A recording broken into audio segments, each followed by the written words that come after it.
우리 지난주에 추수감사 주일을 지냈고 이번 주 한 주간 더 같이 감사에 대한 이야기를 여러분과 나누고자 합니다. 그래서 추수감사절기가 우리 성경책에는 기록되어 있지 않다라고 말했지만, 그러니까 비슷한 절기가 있어요. 추수감사의 의미와 비슷한 의미를 갖고 있는 절기가 있는데 바로 성경에 보면 수장절이라는 절기예요. 여러분, 수장절이라는 절기. 그러니까 포도나 감람나무라고 불리는 그 올리브 나무, 올리브를 비롯해서 각종 이제 농산물을 수확해서 창고에 저장한 뒤 걷어들인 뒤에 감사하는 마음으로 지킨 절기가 이 수장절이라는 절기라고 합니다. 그러니까 이 절기는 가을에 한 해의 추수를 다 마치고 거두어들인 농산물들을 창고에 드린 후 하나님께 감사하는 예배를 드리는 절기를 의미합니다. 다시 말해서 한 해 동안, 1년 동안 그 하나님께서 우리들에게 또 이스라엘 백성들에게 베푸신 그 은혜를 되돌아보며 지금 이 많은 것들을 추수하게 하심에 감사하는 예배와 또 찬양과 또 절기를 드리는 날이기도 합니다. 이 수장절을 다른 말로 하면 여러분 초막절이라고 불리기도 해요. 같은 절기에 있는 건데, 이 시기에는 뭐냐면 초막절이 이제 출애굽을 40년 동안 이스라엘 백성들이 해왔잖아요. 정복 전쟁까지 5년에서 45년을 이제 광야 생활을 마치고 이제 정착하는 과정 중에 있었는데, 이제 그들이 가나안 땅에 잘 정착했어요. 그리고 하나님께서 너희는 초막절을 지키라라고 이야기를 해요. 이 초막절이 뭐냐면 집이 있지만 집을 두고 밖에 나가서 텐트를 치는 거예요. 텐트를 치고 초막을 치고 그곳에서 7일 동안 머무는 거예요. 온전히 집이 있지만. 이렇게 하라 하신 이유가 있어요. 지난 애굽에서의 노예 생활을 마치고 지난 광야 생활을 기억하라 이거예요. 너희를 누가 구원해 주신 분인지를 기억하고 이 광야의 생활 동안 너희가 어떤 일을 겪었는지, 또 하나님께 받은 은혜가 어떤 것인지, 너희의 조상들이 어떤 은혜로 말미암아 이곳 가나안 땅에 정착해서 먹고 살 것이 풍족하게 되었는지를 하나님께서 돌아보며 기억하고 감사하며 지키라라는 절기가 초막절이라는 절기이기도 하죠. 이렇게 볼 때 수장절과 초막절, 즉 77절은 베풀어 주신 은혜에 대해서 감사하는 것에 초점을 맞춰져 있어요. 지금까지 베풀어 주신 하나님의 은혜에 감사하는 것. 그래서 가까이는 올 한 해 동안 받은 은혜를 기억하며 감사하는 절기이죠. 그리고 자기 민족이 받은 그 놀라운 구원의 은혜를 기억하며 감사하는 절기로 이스라엘 백성들이 이러한 절기들을 지켰다라는 것입니다. 그래서 우리가 지킨 우리의 추수감사 주일에 대한 이 감사도 이와 같아야 되는 거죠. 이 수장절이나 초막절에 대한 감사를 본받아야 합니다. 우선 우리가 2024년 그동안 하나님이 여러분에게 베풀어 주신 은혜에 대해서 되돌아보며 감사해야 한다라는 사실이죠. 그리고 예수 그리스도를 통해 그 베풀어 주신 그 놀라운 구원의 은혜를 기억하며 감사해야 하는 거죠. 하나님이 내 아버지 되어 주심에 감사하고 내 안에서 예수 그리스도가 사심으로 내가 구원의 확신이 있음을 여러분들이 우선으로 감사해야 된다라고 지난주에 같이 말씀을 나누었었습니다. 오늘 우리가 본문으로 누가복음의 말씀을 읽었는데, 이 누가복음 19장의 말씀은 감사절기에 많이 이제 설교가 되는 말씀이기도 합니다. 이제 예수님께서 길을 가시다가 10명의 나병 환자, 문둥병자라고 말하기도 하죠. 즉 우리나라 말로 말하면 한센병을 가진 자들이죠. 코가 문드러지고 또 귀가 녹아내리고 입이 녹아내리는 병을 의미를 해요. 이런 10명의 나병 환자를 고쳐주는 이야기가 이 누가복음 17장 11절부터 19절까지에 대해서 나오죠. 그런데 이들이 예수님께로 찾아오죠. 예수님의 소문을 듣고 병을 낫게 해줄 수 있는 분이 예수님밖에 없다라는 소문을 듣고 그들이 예수님께로 우르르 찾아오죠. 그리고 소리 질러서 예수님께 간청을 해요. 우리를 낫게 해주세요. 우리의 나병 환자를 고쳐주세요라고 이야기를 하죠. 그래서 예수님께서는 그들에게 사실은 이제 고쳐주는 어떠한 행위를 하시진 않지만 그들에게 명령을 해요. 제사장에게 가서 너희의 몸을 보여라 라고 말을 하죠. 그래서 그들이 그 명령을 듣고 제사장에게 찾아가고 제사장에게 자기 몸을 보이니 자기의 몸이 더러웠고 병들었던 몸이 깨끗해 나아져 있음을 그들이 보게 됩니다. 그런데 우리가 죽을 병에 걸렸고 남들로부터 무시받는 병에 걸렸었는데 그 병이 치료되었다라고 하면 얼마나 기뻐요. 기쁘고 내 병을 치유해 준 그 사람에게 여러분 감사를 드리고 인사를 드리는 것이 인지상정이지 않겠어요, 여러분? 그런데 오늘 말씀을 보니까 이 10명의 나병 환자들이 다 치유함을 받았는데, 예수님 덕분에 깨끗이 치료를 받았는데 9명은 그대로 집으로 돌아가고 단 한 명만 자신의 몸을 치료해 주신 그 예수님께 나와 감사의 인사를 드렸다라는 거죠. 그런데 이 사람은 사실 이 예수님이 이런 비유, 이런 일들을 겪고 이런 이야기들을 할 때 항상 유대인들 앞에서 이런 이야기를 하거든요. 그러면서 예수님이 콕 집어 말씀하시는 거죠. 뭐라고 말해요? 이 한 사람, 10사람 중에 나한테 와서 감사 인사를 한 사람은 누구라고 말을 해요, 여러분? 유대인이 아닌 사마리아인이었다라고 성경은 기록하고 있죠. 우선 예수님께서 안타까워하시죠. 나머지 9은 어디 갔느냐라고 말하죠. 17절에 보면 10사람이 다 깨끗함을 받지 아니하였느냐, 그런데 그 나머지 9은 어디 갔느냐라고 말하죠. 여러분, 나병 어떤 병입니까?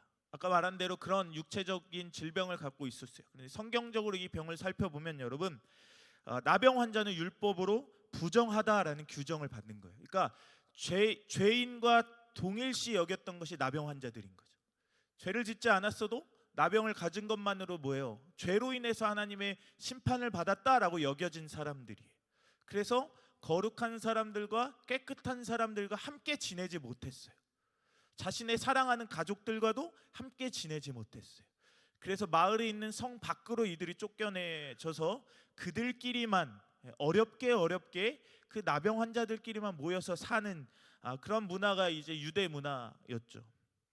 그래서 종교적으로도 부정한 사람인 거예요. 종교적으로도 거룩한 사람이 아니기 때문에 성전에 들어갈 수가 없고 사람들과 함께 예배할 수도 없고 찬양할 수도 없는 상황이 된 거죠.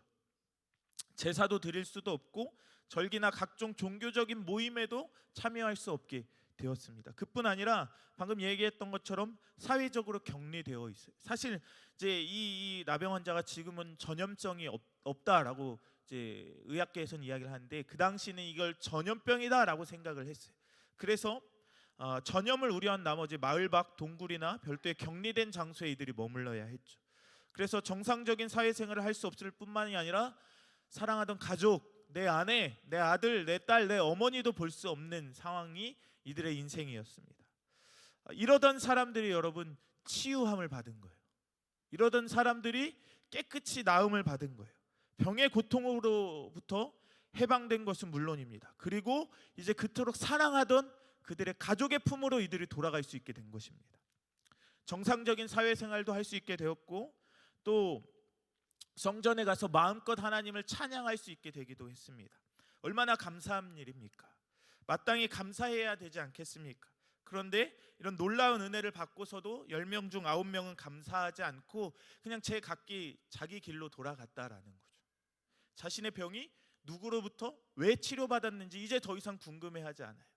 더 이상 누가 치료해 줬는지 필요 없어요. 다시금 나는 내 인생을 살아가면 되는 것뿐이다 라고 생각을 해서 자신의 목숨을 구해준 자신들의 은인을 잊어버리고 돌아가게 되죠. 단지 이방인 취급을 받았던 단 한 사람만이 예수님께 나와 감사했던 것입니다. 데살로니가 후서 2장 13절 말씀을 같이 한번 읽어보겠습니다. 시작.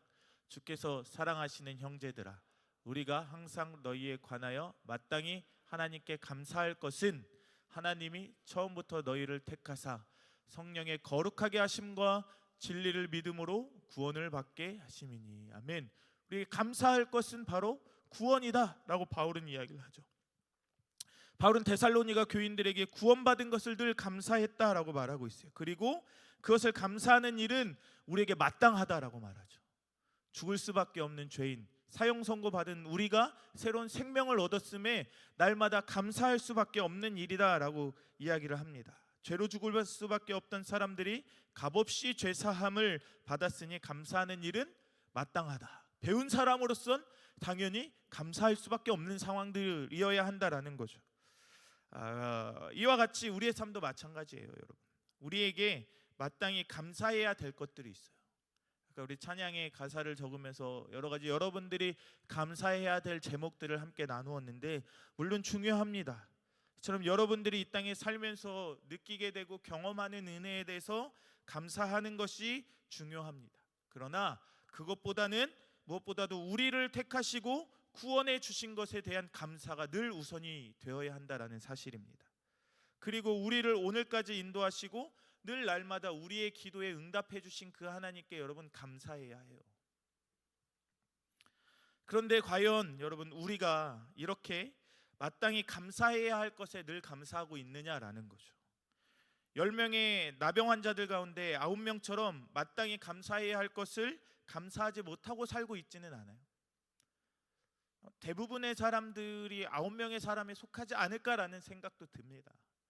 늘 하나님이 베풀어 주신 은혜가 있음을 기억해야 하지만 그것을 잊고 날마다 우리에게 없는 것에 대한 불평과 불만을 하나님께 쏟아내기도 하잖아요. 그러나 가장 우선순위 우리에게 가진 것이 적어도 늘 이야기를 하잖아요. 하박국 선지자의 고백처럼 무화과 나뭇잎이 마르고 포도 열매가 없어도 외양간 송아지가 없어도 밭에 논에 소출이 없어도 그럼에도 불구하고 우리는 하나님께 감사할 수 있어야 된다라는 거죠. 여러분 정말로 여러분이 가진 것이 없어도 하나님께 감사할 수 있겠습니까? 감사할 수 있어야 돼요. 왜냐하면 여러분이 구원받았잖아요. 예수 그리스도의 이름을 믿음으로 구원을 받았잖아요. 그 구원에 하나님께서 어떠한 조건도 걸지 않았잖아요. 그냥 나와 예수의 이름을 믿고 영접하기만 하면 그 구원을 누리고 영생을 누릴 수 있게 되는 거죠. 이 사실에 우리는 무엇보다도 감사하는 인생을 살아내야 합니다. 중요한 것은 예수님께 감사로운 한 명의 사마리아 그 나병 환자에게 하나님께서는 더 큰 감사의 제목을 주셨다는 거죠. 몸을 낫게 한 감사 이외에 또 다른 감사거리를 예수님께서 또다시 이어서 주시는 거예요. 누가복음 7장 19절 말씀 한번 띄워봐 주시겠어요? 19절 마지막 절 함께 읽어보겠습니다. 시작. 그에게 이르시되 일어나 가라 내 믿음이 너를 구원하였느니라 하시더라. 아멘. 예수님께서 감사하는 이 사람에게 몸을 치유해 준 것뿐만 아니라 무엇을 허락해 주신 거예요? 영원한 생명인 구원을 얻을 수 있는 은혜를 주심에 또 감사할 제목을 하나님께서 주신 것이죠. 육체적인 질병인 나병에 낫는 은혜를 받았습니다. 그런데 감사를 드린 후 사마리아인이지만 당시에 뭐라고 사람들이 생각했어요? 이방인들은 절대 구원받을 수 없다라고 생각했지만 그 감사로 인해서 하나님 예수님께서는 이방인이지만 이 사마리아인에게도 구원을 허락해 주셨다라는 거죠. 그래서 구원받는 은혜까지 그에게 더불어 누리게 된 것입니다. 그렇습니다. 여러분 감사는 바로 또다시 다른 감사로 이어지는 은혜를 받게 됩니다. 은혜를 받았는데 감사하면 그 감사가 하나님께서 더욱더 기쁨으로 여겨주셔서 우리에게 더 큰 감사의 제목들을 주시는 모습을 발견하게 됩니다. 그래서 감사는 더 큰 감사를 낳게 되고 또 여기에 감사의 신비함을 여러분들이 경험하였으면 좋겠습니다.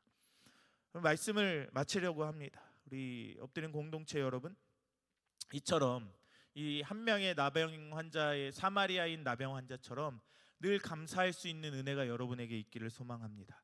받은 은혜에 감사하여 더 큰 은혜를 받는 복을 누리는 여러분들이 되길 다시 한 번 더 축복합니다.